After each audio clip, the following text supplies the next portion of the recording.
we're starting now. Have you had a shave? Absolutely. Yesterday. For people who didn't realise, we had some technical difficulties yesterday. It was probably your beard that was getting in the way of the Wi-Fi. It probably was. You're absolutely right. But I've been told to tidy it up by you, so here we are. To be fair, I had to shave about 2 days ago, but I cut myself to bits. I won't sort of like, just a bit out of practice. Like anyway, how are you? Good. I mean, it's boring, isn't it? Gee whiz. I can't wait for football to start, I got to be honest. But yeah, we just got to do what we got to do and just hope everything goes well. Have you had a full house of the family been hunkering down with you? Yeah, well, that's probably the huge plus of this lockdown. It's been the fact that everybody's been around us, Rob. The family have been here, getting under each other's feet at times, but it's been good and being able to sit down and talk, because you don't get those opportunities in normal life, I suppose. So that's the big plus about it. The second one, the downside of it, they're all in their 20s and they all want to be out. So obviously they're frustrated, but they realise the situation. No, the same feeling here. I've got 3 here, chomping at the bit, going mad. Some good days, some bad days. But no, it's been great. It's been great to have them around, to be honest with you. Yeah, absolutely. But I mean, obviously, if we just take it in small stages, and I think there's things opening up on Monday a bit more, and then just gradually do it, and hopefully the health is the most important thing, and we start getting out a bit more. That'd be good. Okay, let's talk about you. We'll talk about your career in a bit. But you've been a Manchester United ambassador for a long while now. Tell us a little bit about that, and also the Manchester United Foundation, what you've been doing. Right. So I obviously had the honour of playing for Manchester United for 12 years. Went and played for Wolves for a couple of years after that. But when I finished, they asked me to work for the club. And then a few years later, to become an ambassador. So I'm actually really privileged. I've got an ideal job, Rob. As you know, I travel an awful lot, particularly across in Asia. Do a lot of work across there for Manchester United, hosting events, putting big screens on so our fans can get can watch we put a live game on, and we can bring fans in and they can watch a game with 1 or 2 ex-players, and the atmosphere across there is fantastic. So that's a big plus. Love doing that. It's an ideal job. And I was a trustee of Manchester United Foundation for the best part of 7 or 8 years. I still do a lot of work with them. Listen, a lot of charity work that football clubs do go unnoticed, go unheralded in the community.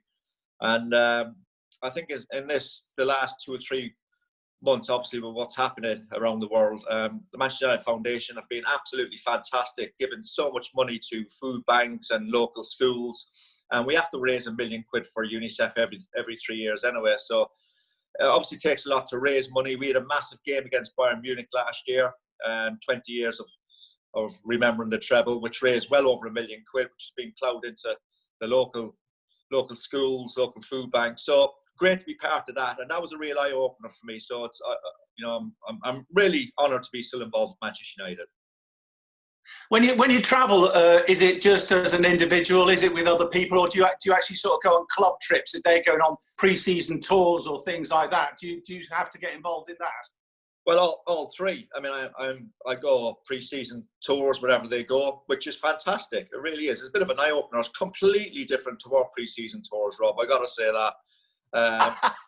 Why? In what way? Well, they're a lot more professional. The training they do with these bands is completely different to what we did. I mean, when we did pre-season, we didn't see a football for 10, 14 days. Now they're straight into it. It's a lot better. They do kind of disguise running, whereas pretend that they're dribbling and all that, but they do a lot of that. And just to be around them, and when we, particularly in Asia, when we go across there, the fans are fantastic. They really are. And we sell out wherever we go, whether it's America, Australia, Southeast Asia, Europe. It's been great to see. So I do that. I do events on my own where I go across and meet some sponsors. And I do events with Robbo and Yorkie and Coley and Wes Brown and ex-players like that, where we go across and do host events. So it's great to be involved, because when you do when you do finish playing football, Rob, I think it's the banter and the camaraderie that you miss most, the dressing room. So it's still great to see a lot of ex-players around. You were in it at the hub of it in the dressing room on tours yourself for so long at Manchester United. As a journalist, when I covered a lot of Manchester United, you always feel out of it. You sort of, you're on the side. What about you as an ex-player when you're traveling? Do you feel out of it, or do the lads go, "Hey, Dennis," or whatever? Or are you sort of, "Oh, who's that bloke over there?" No, it's fine. They're fine. Because we get involved with them. We do things with them, events with them. Because they have to do one or two things with sponsors. Not much when they're pre-season, to be fair, but we have to do one or two events. And we're always around with them. We go to watch training. We'll hang around with them. So it's really good, really good. Obviously, the local lads know more about us than I suppose the players coming in. But it's just great to see. It's a huge bandwagon that goes away pre-season, and you're on the plane together, and you get to know people.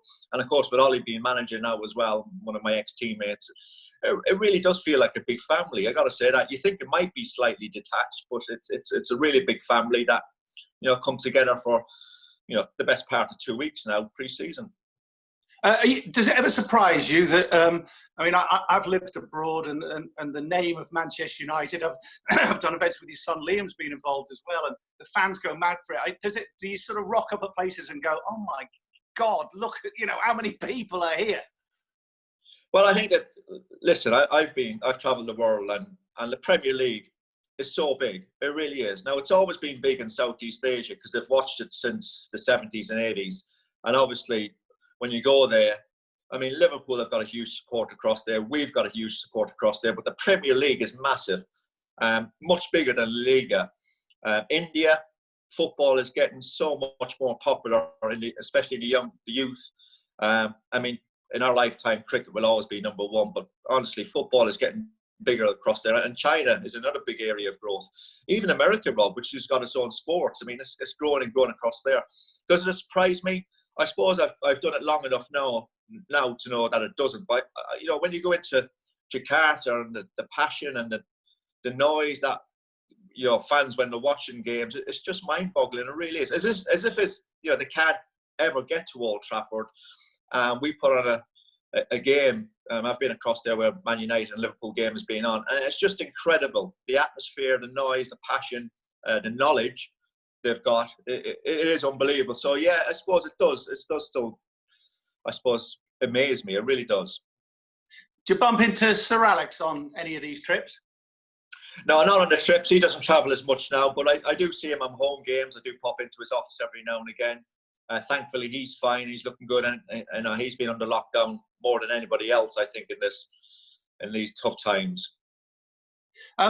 You say Ollie. It's funny. I've written a few names down here. Robson, Keane, Ince, Schmeichel, Bruce, Hughes, Giggs. I could go on and on and on. Does it surprise you in the end that it's Ole Gunnar Solskjaer who ends up as manager of Manchester United? Absolutely not, Rob. He's a very... Listen, I had 7 years with Ollie. Very studious, very involved in the game. I think it's a well-known fact that, when he was sub, he used to take it all in and try work on defenders' weaknesses when he went on. Not at all. Very highly intelligent man. I think he knows what he wants.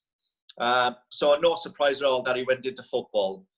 And I got to say, it was tough taking over Manchester United. He went on an incredible run when he took over. This year is his first year, his first pre-season. I think he signed some great players, particularly Fernandes in the January window. Pre-Christmas, I think we were up and down a little bit. And then we went on a run, 11 games, where we got ourselves really challenging for that European spot. And of course, this coronavirus has come in. So it starts up again. We have to start up again. But I think Ollie will do an amazing job. I really do. It is in our time, he loses a couple of games. Oh, hang on. I've just gone. What's happened there? Can you see me? There you go, Dennis. I'm back. Sorry. In our time, you lose a couple of games and, I'll get him out. Ollie, managers have such a short space of time. I think even as an outsider, because I know him, not obviously like you do, but you think he seems like a really lovely fella. I think there's a lot of people hope he does really well and he's given a real proper chance. Yeah, absolutely. As you said, Rob, they are under so much pressure. It's there's so much money involved in Premier League that, you know, teams want to be like us, want to be up there and winning titles, and certainly being in the Champions League. Other teams want to hang in there.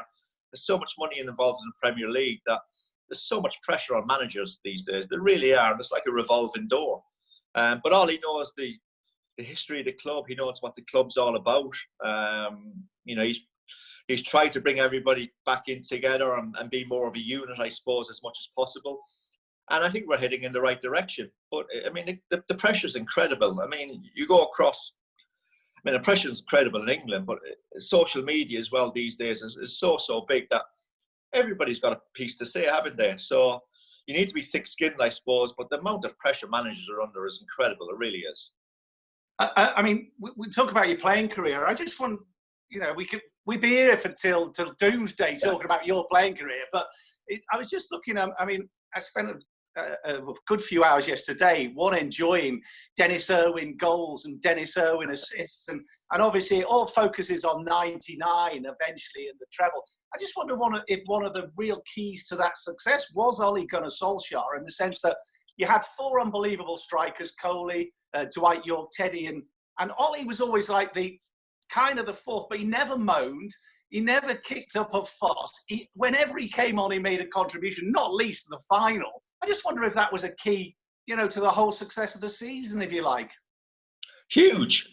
Rob, honestly, like, we had four strikers, and listen, they're all different than what they did, but they came together. I mean, obviously, Yorkie and Coley were probably the number ones. They formed a great partnership. Teddy was such a clever player. But Ole was an incredible goal scorer. I think we saw that in his very first game when he joined. I think he scored one against Blackburn. But we used to see that all the time in training. But he was a manager's dream. He really was. And you know what he did in '99 in scoring in the 93rd minute to win the Champions League, a trophy we were desperate to get, by the way, because you know we just won our 5th Premier League, and to be known as a really great side, you need to win that Champions League. But I think what amazed people was when Bex left, he played on the right wing for quite a while, and he knew exactly what centre forwards needed, and that was supply into the box as quick as possible, which Bex used obviously was a genius at. And he was just an incredible player to have around because you knew there was goals in him. The 4 he scored against Forest when he came on, he was a manager's dream. He really was, and a true gentleman as well. I think I've no doubt he's probably got a bit tougher now, or certainly has to get a bit tougher. But yeah, a dream to play with, great to be around, and a very studious man of the game. So it surprised me absolutely not that, you know, that he went straight into football. And Rob, by the way, my goals wouldn't have been on that long, but I didn't score that many. I tell you what, they did chuck in a few. By the way, some fantastic. If anyone who's said, get on YouTube and watch Denis Irwin goals. But also, what I want to talk to you about, you touched on it there with Beckham and Ole. I was amazed, even for people like Dwight York and Andy Cole, Giggsy on the far post, not the biggest, the number of headed goals you scored for you as right back or left back. So many times you'd whip the ball in early was the key. Yeah, I used to always remember Quinny, when Niall Quinn played at Man City, he had a winger, Peter Beagrie, and Quinny said he used to have to make 4 runs before he knew the ball was coming into the box. And I didn't really understand that. Yeah, centre forwards morning, you know, that's no surprise. But I didn't really understand that till I saw Bex, really, and then Yorkie and Coley and Teddy and all it used to say, we used to know it was coming in, so you just made a run, simple as that. But I suppose we played in an era, certainly under a manager, that encouraged you to get forward as quick as possible and as often as possible, and just stick it in there. I mean, the old-fashioned centre forwards of the 80s and 90s are no more. You know, but yeah, I still think you look at Liverpool and they're sticking off. Like 2 fullbacks. The amount of crosses they stick in now is brilliant. It's great to see, and it puts teams under pressure. And I felt we did that, and we just had Yorkie and Coley, as you say, and Teddy and Ollie. They all scored numerous headers, and that was because the quality of the ball got in, and I suppose how early it was. You played right back and left back. Which were you were more comfortable naturally as a right back when you were right-footed, but once again, get back to those highlights. You didn't half whip in a few good crosses on the left foot as well. Yeah, I was definitely more comfortable on my right. I mean, I played all my career up to even my first year at United at right back. Even post United at Wolves, 2 years there, I played right back. So, you know, the vast half of my career was spent at right back. But what helped me at left back, Rob, I had Giggsy in front of me, who had a wand of a left foot. And I think I needed that. I needed a winger out there. I think the modern day game, sometimes where you look at Liverpool and City and the wingers tend to come in a little bit. You know, I might have struggled if I played left back then. But no, Giggsy helped me out an awful lot. And I knew my left foot was more than decent anyway. I didn't have a problem with it. So it just helped me to slot in there, really. I know you've probably been asked a million times. I mean, I was looking at that 99 team. If you went through it, so you go Schmeichel, Neville, Stam, probably Ronnie Johnson, you at left back. Well, what a midfield, what a balance when you've got Beckham on the right, Giggs on the left, Keenan, Scholes and York and Cole up front. I mean, that's an absolutely incredible team. And watching your progress through that Champions League, particularly some outstanding performances. Was that the best United team you played in? Well, there's a big argument because the '94 team was physically stronger, I'd say, with Incy and Keeney in the midfield, and Eric and Mark Hughes up front, and Pally and Brucey. You know, Parks was a really good right back, and Andrick and Chelsea. That was a powerful team, wasn't it? Schmeichel in goal. It was a physical team, the '94 team. I think I showed you the difference, how even within 5 years the game had moved on, because you needed huge physicality back in the early 90s. You did when the Premier League started, and the likes of Wimbledon and, you know, teams like that, Stoke and Palace were around, and you needed to physically fight with them, and then hopefully your football come out on top. In '99 and moved on a bit. I mean, there were still teams that battled away. The Boltons made it really difficult for you, but I think you needed, the game was going quicker, smoother. And yeah, listen, the '99 team, you've gone through it. I mean, we were missing our two best players in the final in Scholesy and Keeney. Yeah. I just think we had more attacking avenues in '99. We had more players who could score goals. You look at the four centre forwards; they could all score goals. Giggsy would get 10 a year for you. Scholesy would definitely get 10 a year for you. Beck's 10 a year, you know, and one or two chucked in from Yap and Ronnie. So we were more kind of like there's no. I mean, Eric was such an important player for us in '94. A lot of our great player went through him. Whereas in 5 years later, in '99, I just felt we had more attacking avenues, and we were a bigger threat going forward. And obviously, the size of the squad had grown. The manager added to it. And we had some great players that used to come in. And I don't want to labour super subs like Ollie and Teddy, but we, you know, Butsy and Jesper Blomqvist was very underrated. Henning Berg was a fantastic defender. Wes Brown was just coming through there. Maisie, who we all remember in the cup final, celebrating everywhere.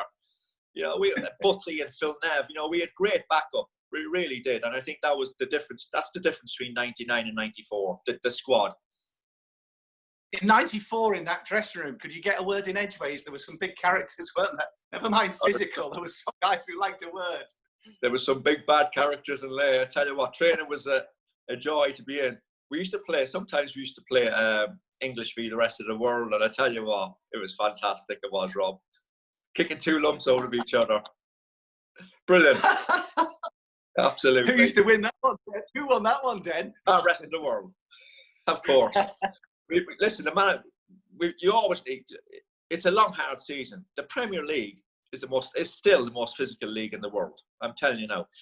And you're going to train 280, 300 of those days, whatever. You need a bit of fun in there, and sometimes the fun can be in little five-a-sides. We used to have five-a-side where we'd have a Manc group, you know, with Butsy and the two Nevs. A Celtic group, an English group, and a rest of the world group. And we used to have, they were ultra competitive, as you can imagine. But I tell you what, we used to have so much fun. We really did. But you need that. You need.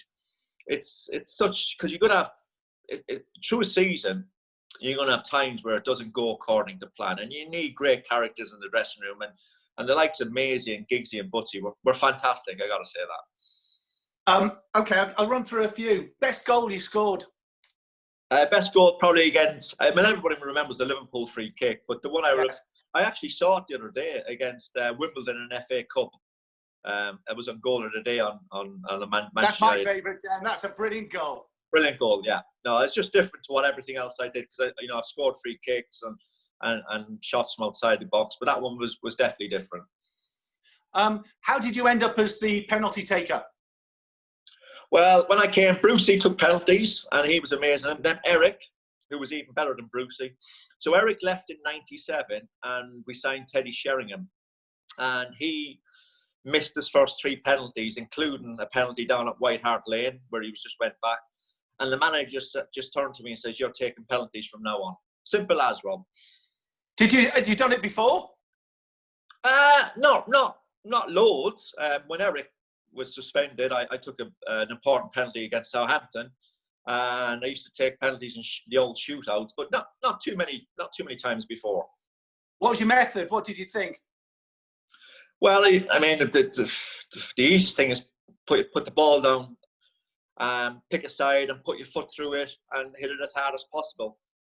Obviously, certainly the last 20 years, so many games on TV now that goalkeepers can work out if you have got one huge favourite side. So I think you got to be able to change the way you go now, because obviously you'd love to go one side. You look at Shearer. I mean, he's going to go to his left. Keeper's right. Yes. It's going to be powerful. It's going to be maybe up higher a little bit. Yeah. I mean, he was an incredible penalty taker, Shearer. But I mean, I'm sure at times he would have to change as well. But that would be his most favoured place to put it. His most comfortable with. Most difficult opponent? Stoichkov, definitely. Johnny Barnes was a great player in Liverpool. Before he moved into the centre of park when he had his Achilles injury, John Barnes was an incredible player. And the ones that cause you trouble are the players, the wingers that are really intelligent, that can dribble, but also can play football. You used to get a lot of wingers in the past, Rob, that used to just want to go down the wing and cross a ball, and you kind of work them out a little bit. They are quick, they're super quick, but you got to be able to read it. But the ones that cause you problems are the wingers that are really intelligent. So the likes of Johnny Barnes, Hadji was a tough ass to mark, the Romanian, but Stoichkov was the top Bulgarian player I've seen. Gave me nightmares at Barcelona a couple of times. Left-footed, played on the right wing, which is very much in vogue at the moment. And the one thing about him, Rob, that was different to other wingers, he had a temper. He'd kick you back, because in our day, you could kick somebody and see how they're going to handle it a little bit. He'd kick you back, so you knew you were in for a tough night either way. But he was a really top player. Here's Stoichkov. He also had Romario as his sidekick. I was there that night when Barcelona absolutely smashed you. But bearing in mind you had Cantona and Schmeichel sat in the stands. Remember they used the old foreigner rule. But Stoichkov and Romario that night were unplayable, weren't they? Yeah, listen, I don't care if Big Pete or Eric were on that pitch that night. They wouldn't have made any difference. We got beat 4-0, Rob, as you know. You were there. It could have been double figures. It could have been double figures. They were so good. And the amazing thing, a couple things about that. Romario had just been across to the festival in Rio. So God knows what he was on. But he was incredible. Pally said he was incredible that night. It was so tough to mark. And yeah, the foreigner rule. Jordi Cruyff actually played for Barcelona that night.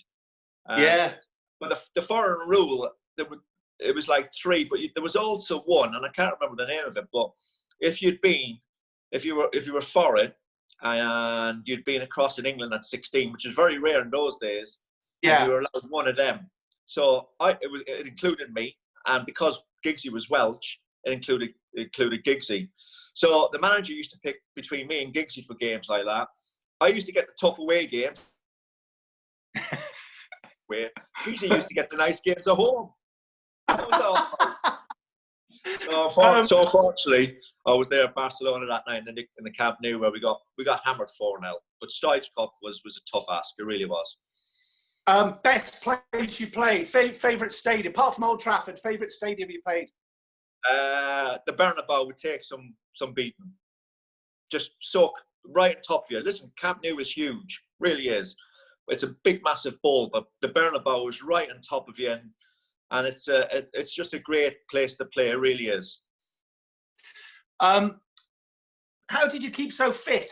You didn't miss many, did you?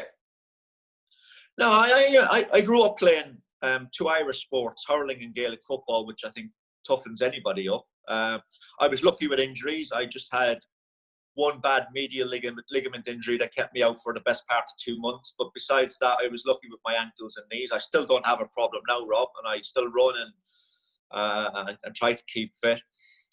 So yeah, a bit of luck and listen, you got to look after yourself as well when you play. I mean, players, they keep saying, would George Best play in this era? Of course he would. Would Brian Robson play in this era? Of course he would, even though there was a bit more going out and enjoying yourself. They'd be as fit. Brian Robson was as fit as anybody. Would be still the fittest player now. So you got to keep yourself fit and you got to look after yourself. You really do. It's not easy for a young lad coming into the team, whether it was back in my day or whether it's now, 18, 19, you're earning a bit of money. You know, you want to go out and enjoy yourself. We did. They can't now. So it's a totally different ball game. But the main thing is, Rob, you got to look after yourself. You've got a real short career. It can span from anything from 8, 10 to 15, 16 years if you're lucky. You got to look after yourself, and then in those years, look after what you eat and when you go out and things like that. And it'll help you last. It'll give you a bit of longevity. Have you got a Fergie story for us that sticks in the mind? I mean, obviously, it must be absolutely millions. Is the one that is personal or dear to you? He was brilliant to me. And I keep saying to this, and as a manager, all he ever wanted you to do was try your very best. Give it everything. Not just when you're playing for Manchester United as well, obviously training, but you're part of Manchester United. You know, look after yourself when you're not in the training ground and things like that, and dedicate yourself to football because you're well paid for it. And as long as you did that with him, you were fine, honestly. And you learn from your mistakes, particularly in a football field. You were fine. And the amount of players there, if you look at it, you got one club players in Giggsy and Nev and Scholesy, but there was a lot of players that have stayed 10, 12 years. You know, Keano, Robbo, Brian McClare, Pally, you know, they're all there 10 years or so. So it's a great club to play for. You have to go with him. You have to drive with him. You know what I'm saying? You have to keep improving. Stories, there's too many to mention. I mean, Albert Morgan, now our kit man, was on MUTV recently, and he came out with some, because he would be the manager's ear. I mean, he'd know everything. Albert's the go-between and all that. Yeah. Listen, I tell you, I mean, so the manager used to play for Rangers, right? Apparently, because I tell you what, when you look at his physique and all that, when he used to join in the boxes and everything, you couldn't believe he was a player. Obviously, he used his elbows an awful lot when he played. But we had one of them boxes, a little keep ball, like 10v2 or 2 in the middle, and the manager's in the middle once. And Roy just joined. And whatever happened, the ball hit the manager in the face. And really, like, bang, right in the face. And everybody was quiet. And Roy started laughing. And the manager came round and gave him an absolute stare. I was like, welcome to Old Trafford, Roy. It was brilliant. But he was brilliant. I mean, when Roy first signed, our first pre-season was down in South Africa in '93 with Roy, and I wasn't supposed to go because we played with Ireland for a long time, but we signed Roy, and the manager brought us down just to be involved and get him to know the group and all that, and they were doing Formula One testing down there, and Eddie Jordan, the old Jordan group, he sent a couple of bottles of champagne up to our room. And about 5 days into the trip, we didn't drink champagne, Roy and myself. About 5-6 days into the trip, the manager knocked on the door. And he was coming in to see if everything was settled and saw the 2 bottles of champagne. Had a look, and then at least they weren't open, Rob, though. That's the only thing. They weren't open. So, but you'd imagine if they were open there halfway, imagine what he would have said. But you know what? He was brilliant, the manager. He had great character. Away from football, obviously, he comes across as a steely manager, steely jock. But he was good. He was really good.